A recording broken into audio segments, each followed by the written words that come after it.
तर बऱ्याच सदस्यांचं बऱ्याच व्यक्तींचं हे वजन वाढलेलं दिसून येतं आणि अशा व्यक्ती किंवा असे सदस्य काय करतात, ते वाढलेलं वजन कमी करण्यासाठी खूप प्रयत्न करत असतात.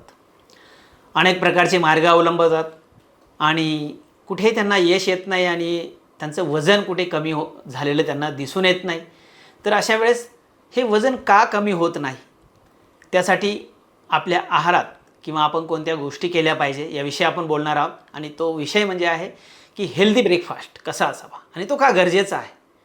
तर हेल्दी ब्रेकफास्ट जेव्हा आपण घेत असतो, सकाळी उठल्यानंतर कोमट पाणी पिल्यानंतर न्याहारीचा किंवा नाश्त्याची ही वेळ होत असते आणि अशा वेळेस आपण हेल्दी ब्रेकफास्ट घेणं अतिशय गरजेचं आहे. आणि क्रेविंग्ससुद्धा कमी होतात. बघा, बऱ्याच सदस्यांना किंवा बऱ्याच व्यक्तींना काही क्रेविंग्स निर्माण होतात. कोणाला गोड खाण्याची क्रेविंग्स निर्माण होते, कोणाला आंबट खाण्याची, तर कोणाला तिखट खाण्याची, असे वेगवेगळ्या क्रेविंग्स तयार होत असतात.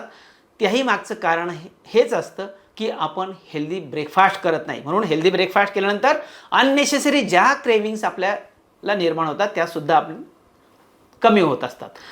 त्याचप्रमाणे हेल्दी ब्रेकफास्ट खाल्ल्यानंतर आपला शरीरामध्ये रेस्टिंग मेटाबॉलिझम जो आहे तो बूस्ट होण्याला एक सपोर्ट मिळत असतो. तर हेल्दी ब्रेकफास्ट घेण्यासाठी तुम्हाला मी सूचित केलेलं आहे.